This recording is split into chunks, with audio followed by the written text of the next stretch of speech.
I continued to drink, and about this time I began experimenting with drugs. I started using cocaine.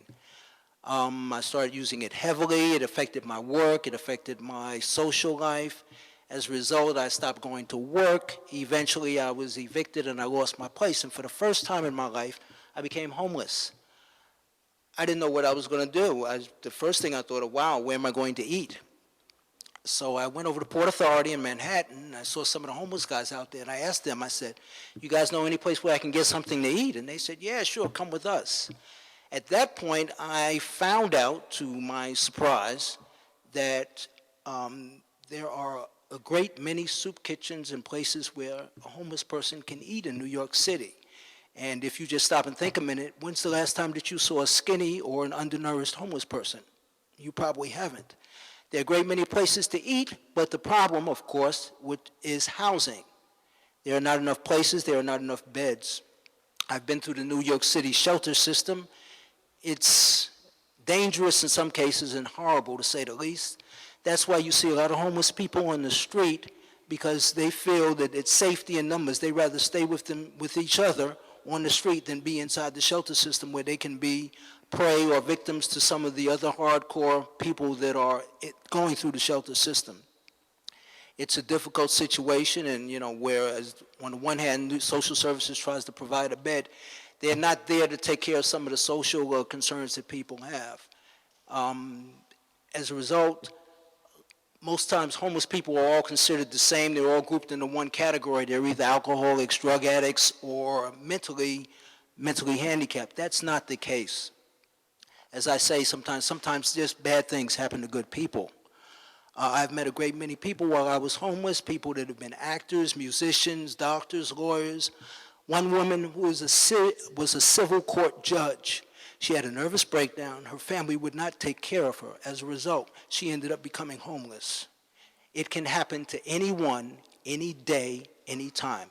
And I'm sure you're all aware of this, in this economic climate and the things that are going on in our country with the economy and in this city at this time, it can happen to anyone. Many people, as you've heard the expression, one paycheck away from being homeless. It's a serious concern, and it's something that needs to be addressed. And thank God the Interfaith Assembly is here, and all of you that are here present. Obviously, being here shows that you are concerned about this and that you want to reach out and help people that are less fortunate, and that's a blessing in itself. As I said, I've been through the shelter system, I've been through drop-in centers. I have literally slept in a cardboard box on the sidewalk.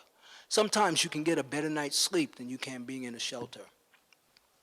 I continue to work, and some of you probably wonder, well, how can you work if you're homeless? It can be done. It's very difficult.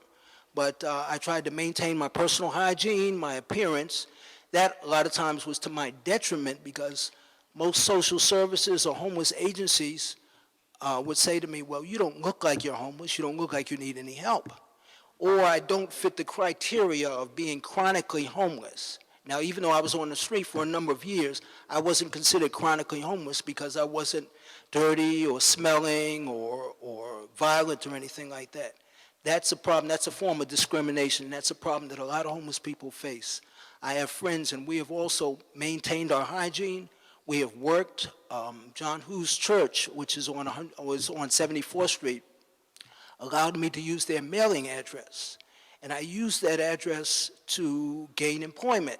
And none of my employers ever knew that I was homeless. If they had, I'm sure I wouldn't have gotten any type of work with them. I rented a storage locker, and basically I washed up in public bathrooms, Grand Central, Penn Station, took showers in churches whenever I could. It can be done. It's very difficult. You have to have a strong mental attitude when you're in the street. Besides that, I was working also to support my drug habit, so I had an ulterior motive as well. That continued to progress, and it got to a point where in 1994, I voluntarily enrolled in Daytop Village, which, if some of you don't know, it's a therapeutic community. I was in their upstate program for 11 and a half months, came back to reentry, and in January of '96, I graduated with a Phase B completion and moved back home to take care of my father. While I was in Daytop, I reestablished connection with my wife and daughter, which I hadn't done, and also with my father. While I was away or not around him, he had gotten very sick, and I had to own that. I had to take ownership for that I wasn't there for him when I should have been. And I moved back home and took care of him until he passed away in the year 2000. He was still living where we grew up, on 155th Street, 6-room apartment. And when he passed away, he was only paying $191 a month rent, okay, because he had been living there since 1952. I went back to work, and the landlord raised the rent by 3%. A year later, he raised the rent to $900 a month. People in the apartment above us were paying $1,200 a month. I couldn't afford to pay that, and now, for the second time in my life, and this time through no fault of my own, I found myself homeless again. I didn't know what I was going to do. Basically, I just went back out in the street, tried to continue working. What I would do is rent rooms on the weekend just to get some rest, to rest my body. And during the week, I would rent rooms, and now it's difficult because if you're renting a room from someone, most of the time you can't cook. As a result, you have to spend more money for food, so you can't really save anything to get your own place. Then when you try to apply with a landlord for a place, they want to see rent receipts for the past year. If you can't show those, then they don't think you're going to be a good tenant. These are some of the problems that homeless people face, people that are trying to improve the quality of their life and get off the street. And it's a very difficult situation. Up until last year, I was still doing that, renting rooms, and I had begun riding the train at night. I was riding the E-train at night, still working. On the weekend, I would rent a hotel room.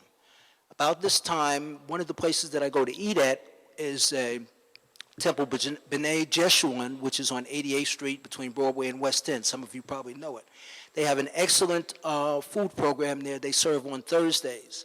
One of the ladies there, her name is Susan, she asked me one day, she says, Charles, she says, are you homeless? And I told her, yes, I was. At that point, Susan said that she would sponsor me and to go for an interview for a 12-week life skills empowerment program, which was being run. It was sponsored by Interfaith Assembly on Homelessness and Housing. I didn't know that then because I was not familiar with the organization. But it was being sponsored at Temple Anshe Hesed, which is on 100th Street, between Broadway and West End Avenue. I went for an interview. I was interviewed by Mr. Dennis Barton and Mary Feinberg, and during the course of that interview, they ask you questions. They want to see if you have the right material, if you're serious enough about changing your life. During the course of that interview, I had the pleasure of meeting Mark Greenberg for the very first time. He spoke to me at length, and it was agreed that I would be accepted into the Life Skills Empowerment Program. This was probably the best thing that I've done in, I don't know, maybe 15 or 20 years as far as trying to make some positive progress and improve the quality of my life. The Life Skills Empowerment Program helps people to reintegrate back into society, just to get back to doing things normally again. Normally being living in an apartment, paying bills, that type of thing, working a job. And for the first time in a long time, I found out that I didn't have to try to do everything myself. They were very supportive, both the facilitators, the staff, and my fellow members that were in the Life Skills program with me. And we developed a type of family. We had mentors. We were able to set goals, and short-term goals, long-term goals. And once we met those goals, we set new goals. And it was a way for you to set up and try to map out a plan for your life so you could get yourself back on track again. This is how important the Interfaith Assembly has been to me.